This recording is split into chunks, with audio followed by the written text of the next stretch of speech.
The heat of late spring in Dallas seemed determined to cling to every surface, even as the sun began to fall behind the skyline.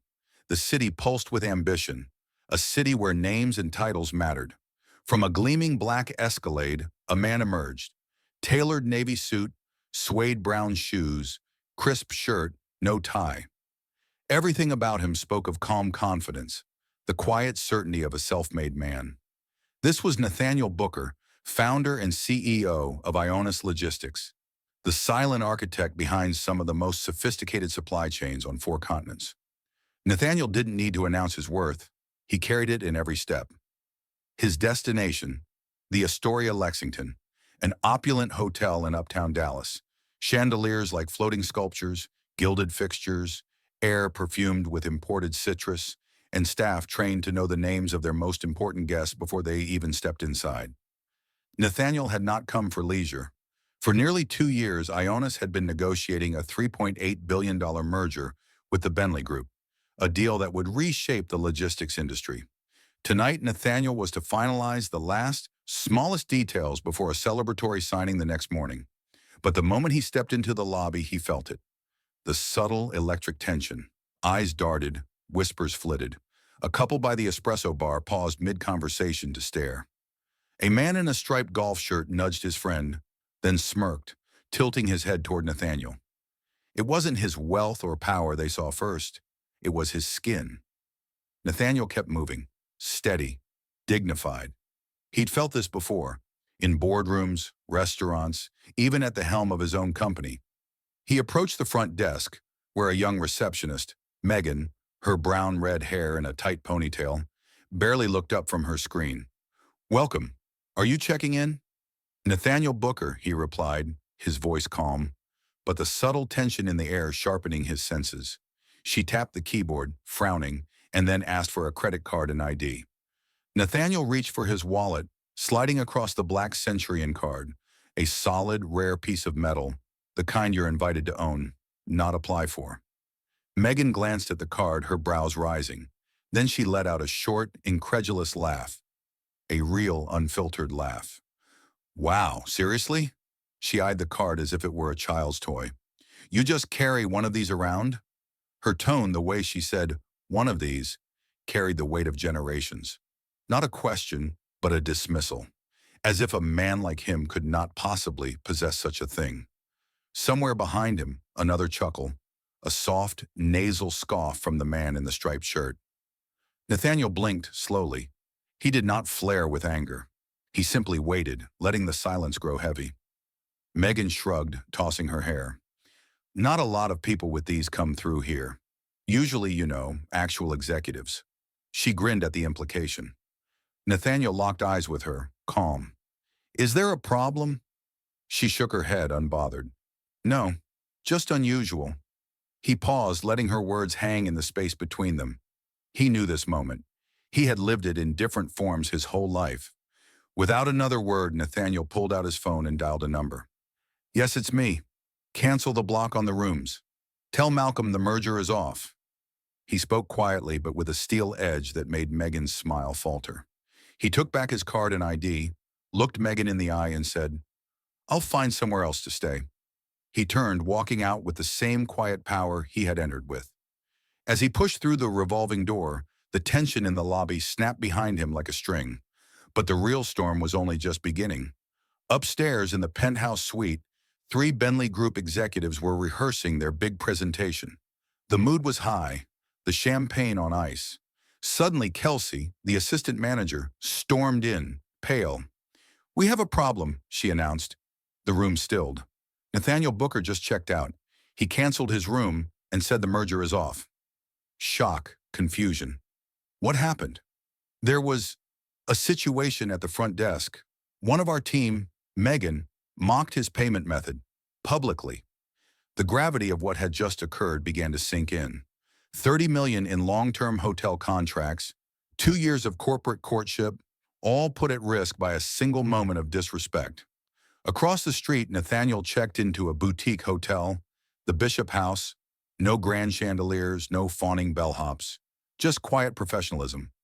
He sat on the edge of his bed, the city's muted noise humming through double-glazed glass. His phone buzzed. Malcolm, his operations chief. You sure about this, Nathaniel? Yes, handle the fallout. We're done. Another message came through, this time from his younger sister back in Oklahoma. You okay? I saw something about you on the news.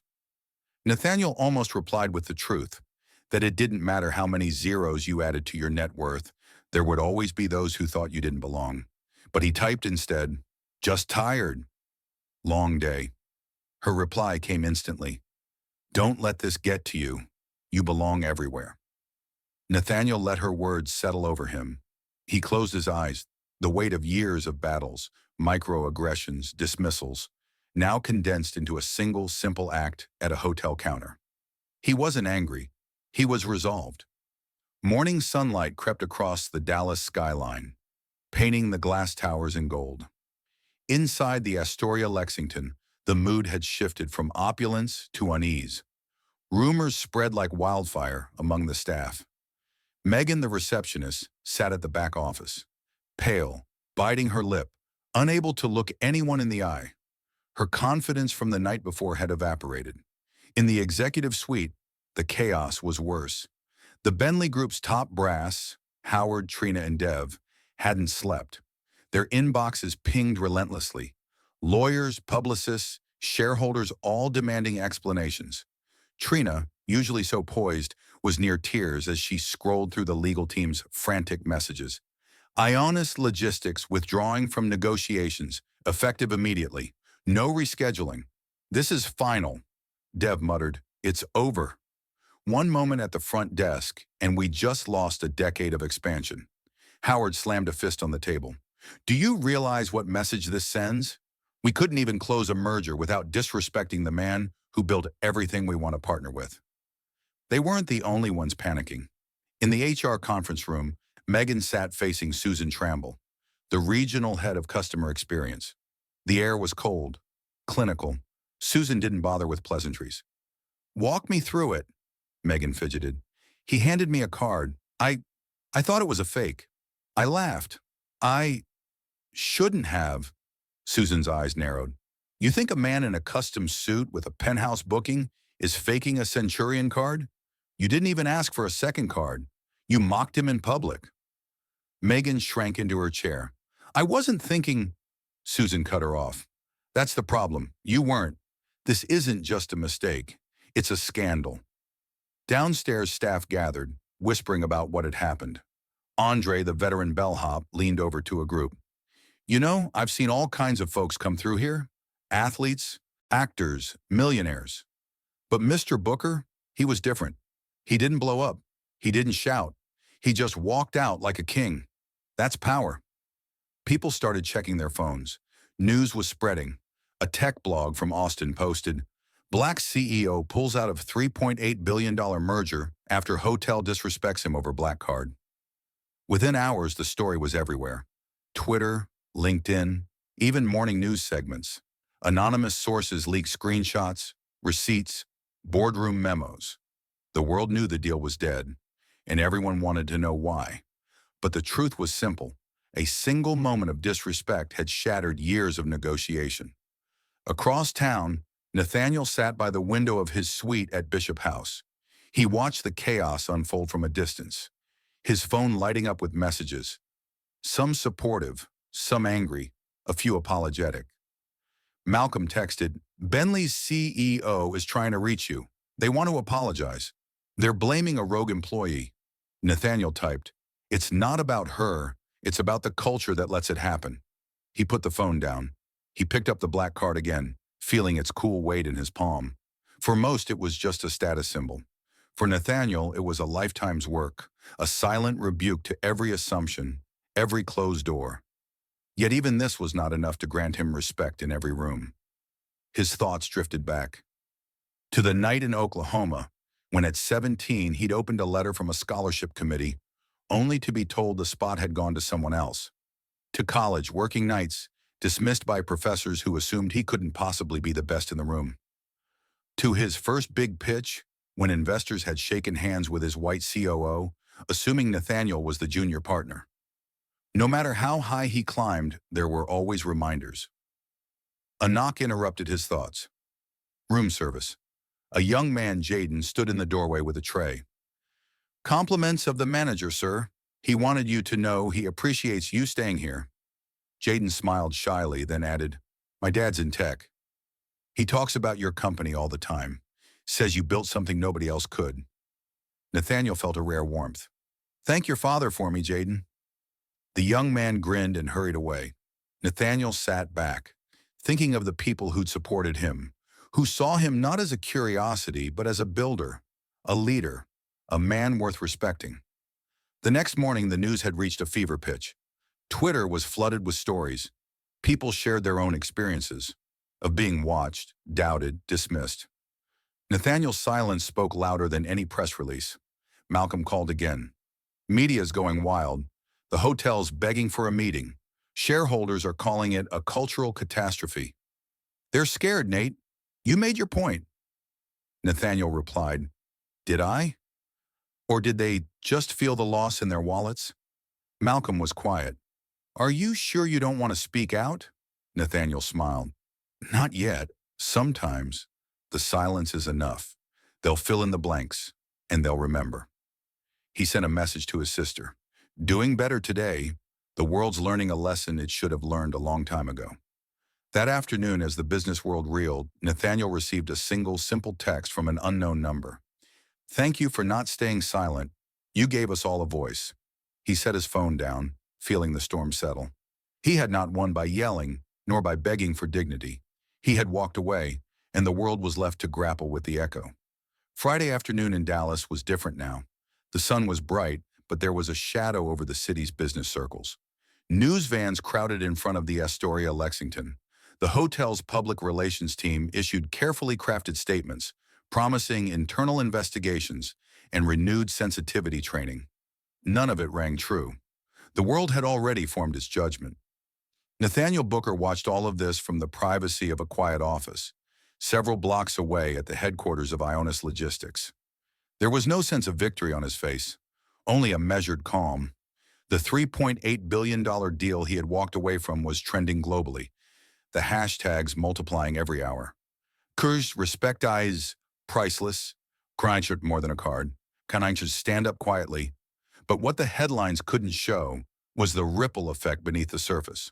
For every tweet, every outraged op-ed, every awkward apology from some PR mouthpiece, there were conversations, real conversations, happening across the country. In Houston, a young black intern at a consulting firm finally felt bold enough to speak up in a meeting. In Atlanta, a senior executive quietly slid his own Centurion card across the table at a five-star restaurant, watching the waiter's reaction, knowing he was no longer alone in that silent scrutiny. In Tulsa, Nathaniel's hometown, a middle school teacher printed out the story and shared it with her class, using it as a lesson about dignity, perception, and the hidden costs of prejudice. Back at the Bishop House, Nathaniel sat on the edge of his bed, sorting through a folder of mementos, a faded scholarship rejection letter, a photo of him as a boy, standing outside his father's auto shop, grease-stained and smiling. An article from years ago when Ionis closed its first million-dollar contract. He kept these not out of bitterness, but as reminders. Every setback, every slight, every moment he was underestimated had become fuel. As evening settled in, his phone lit up again, this time a group message from former colleagues now scattered around the globe. Lisa, now a VP at a tech startup in Berlin, wrote, "You have no idea how many of us needed to see this. Thank you for showing us how to walk away with our heads high." Marcus, a former mentee, texted, "The hardest part isn't what they say, it's what they don't say, what they assume. But today you proved we don't have to accept that. Ever." Nathaniel replied simply, "You belong everywhere you build value. Don't ever let anyone tell you different." That night, Nathaniel finally let himself process it all. He remembered the voices, soft and insistent, of those who'd tried to put him in a box, who'd measured him by the color of his skin before the contents of his mind.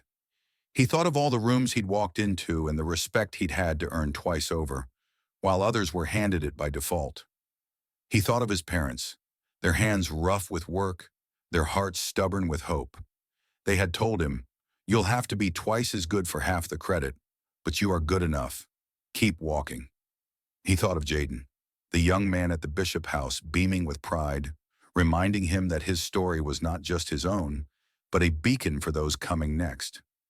He thought of Megan, the receptionist, and wondered if she would learn from this. Would she remember the way she laughed, the way she dismissed him as a fraud for daring to carry a symbol of success? Or would she, like so many, blame the world for changing, never seeing that it was always she who needed to? Saturday morning, the penthouse conference room at the Astoria Lexington was silent. No celebration, no press.